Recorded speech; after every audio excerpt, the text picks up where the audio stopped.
आइए दोस्तों, प्यार भरा नमस्कार करता हूँ आप सभी लोगों को।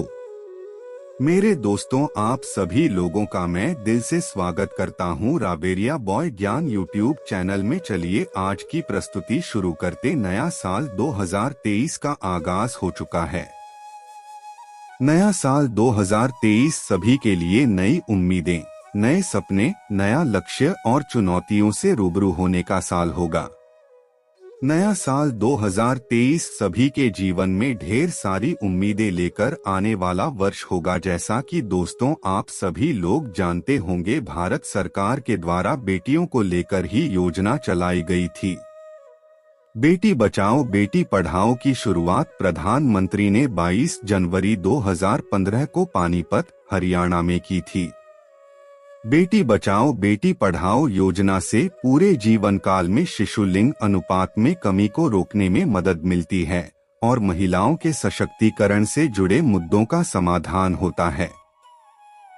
मित्रों, आज भी हम ऐसे समाज में जी रहे हैं जहां केवल लड़के को ही महत्व दिया जाता है। अधिकतर लोगों के घर में जब एक बेटी का जन्म होता है तब उनके घर के सारे सदस्यों में मायूसी छा जाती है और यह कुछ नहीं बल्कि हम मनुष्यों की अज्ञानता है जो लड़की को बोझ समझते हैं। लेकिन आपको यह जानकर हैरानी होगी कि लड़की का जन्म हर किसी के घर में नहीं होता बल्कि उसी के घर होता है जो भाग्यशाली होते हैं और अपने पूर्व जन्मों में पुण्य का काम किए होते हैं। दोस्तों, जब एक दिन भगवान श्री कृष्ण से अर्जुन पूछते हैं कि हे माधव, इन कर्मों के कारण किसी के घर पुत्री धन की प्राप्ति होती है, अर्थात कैसे घरों में बेटियों का जन्म होता है, तब भगवान श्री कृष्ण अर्जुन से कहते हैं, यह बात अगर किसी के घर बैठे भाग्य से होते हैं तो बिटिया सौभाग्य से, और जो भी स्त्री या पुरुष अपने पूर्व जन्म में पुण्य कार्य किए होते हैं उन्हें ही एक बेटी का माता पिता होने का सौभाग्य प्राप्त होता है। इतना ही नहीं, बेटियों के जन्म के लिए उन्हें घरों को चुना जाता है जो बेटियों का भार सहन कर सके, क्योंकि तीनों लोकों में स्त्री अर्थात बेटियां ही ऐसी होती हैं जिसका भार हर कोई सहन नहीं कर सकता। वह बेटियां ही होती हैं जो इस सृष्टि को निरंतर चलाने के लिए अपना हर चीज निछावर कर देते हैं। अर्जुन, जिस दिन इस सृष्टि में बेटियों का जन्म लेना रुक जाएगा उस दिन सृष्टि भेजे हर जाएगी और इस सृष्टि का अंत हो जाएगा। मित्रों, भगवान श्री कृष्ण के किन बातों पर गौर किया जाए तो उनका कहा बिल्कुल सही है, क्योंकि अगर इस दृष्टि में वीडियो नहीं होगी तो किसी का भी वंश आगे नहीं बढ़ सकता। आपने भी कई लोगों को कहते हुए जरूर सुना होगा कि जिस घर में बेटी का जन्म होता है वह घर स्वर्ग के समान होता है, क्योंकि बेटा तो केवल एक कुल को रोशन करता है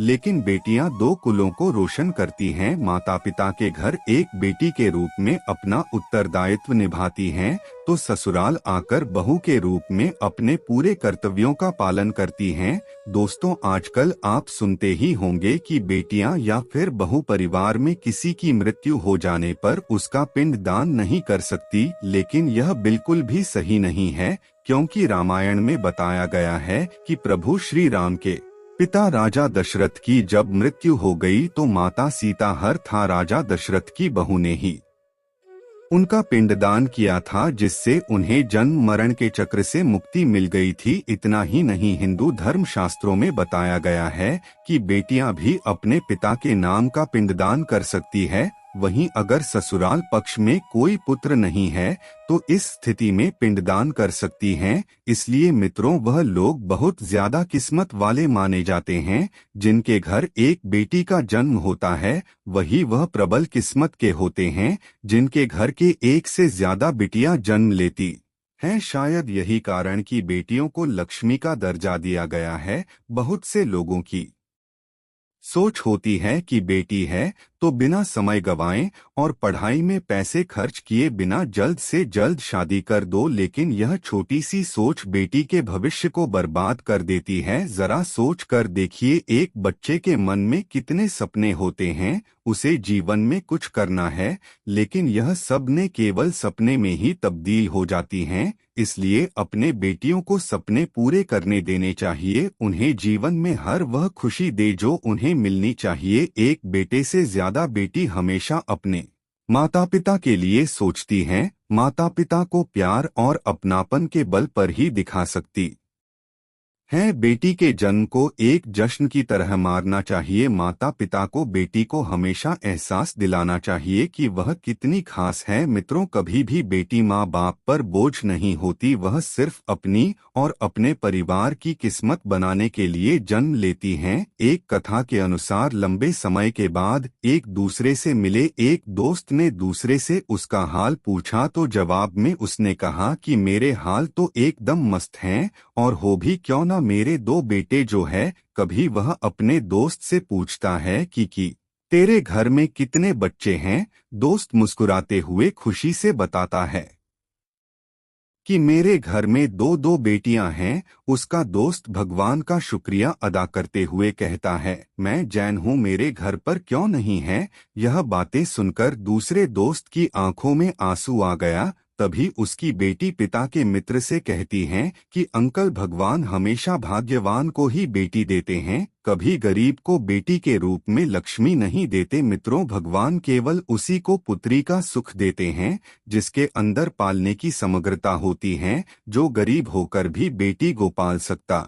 है। एक बार स्वामी विवेकानंद वैष्णो देवी की सीढ़ियां चढ़ रहे थे। बगल से एक किसान अपने बेटे को कंधे में उठाकर सेठिया चल रहा था। तभी स्वामी विवेकानंद जी ने कहा कि बाबा, आपकी बेटी का बोझ आपको लग रहा होगा, इसको मैं उठा लेता हूँ और माता वैष्णो देवी के दरवाजे तक ले चलता हूँ। तब किसान ने स्वामी विवेकानंद से कहा कि बेटी कभी भी बाप के कंधे पर बोझ नहीं होती, बेटी अगर बाप के कंधे पर हो तो बाहर बोझ को हल्का कर देती हैं। मित्रों, बेटियां कभी भी धन की भूखी नहीं होती है, वह सिर्फ मान सम्मान की भूखी होती हैं। अब आप यह जरूर सोच रहे होंगे कि कौन से कर्म करने के बाद किसी के घर में बेटी जन्म लेती है और उनके लिए लक्ष्मी का रूप साबित होती हैं। मित्रों, गरुड़ पुराण में बताया गया है कि जब आत्मा को नया जन्म मिलता है तब आत्मा को उस शरीर के अनुसार व्यवहार में डालकर अपने कर्म करने होते हैं। शरीर के जरिए कर्म करके ही एक आत्मा अपने जन्म के उद्देश्य को सार्थक बना सकती है, और निरर्थक भी यदि कोई पुरुष महिलाओं का आचरण करता है, स्वभाव में महिलाओं वाले आते ले आता है, या वही काम करना चाहता है जो एक महिला को करना चाहिए, तो ऐसे पुरुषों की आत्मा अगले जन्म में स्त्री का शरीर धारण करती हैं। वहीं गरुड़ पुराण में बताया गया है कि यदि कोई व्यक्ति मृत्यु के अंतिम समय में स्त्री को याद करते हुए मरता है तो वह अगले जन्म में एक स्त्री के रूप में जन्म लेता है। वही अगर वह अंतिम समय में भगवान का नाम लेता है तो वह मुक्ति के मार्ग पर चला जाता है। तो मित्रों, आज आपने जाना कि बेटी का जन्म किसके घर में होता है और कौन से कर्म करने से बेटी पैदा होती है। अंत में हम यही कहेंगे कि बेटी को कभी भी कुछ नहीं समझना चाहिए, बेटी केवल भाग्यशाली लोगों के घर में ही जन्म लेती हैं। चलिए आज की प्रस्तुति को समाप्त करते हैं और जल्द ही नई प्रस्तुति लेकर आएंगे। तब तक आप लोग इस वीडियो को लाइक करना और हमारे चैनल को सब्सक्राइब कर इसे बेल आइकन को प्रेस कर चैनल के साथ जुड़ जाएं। आपका मैं बहुत आभारी रहूंगा। धन्यवाद।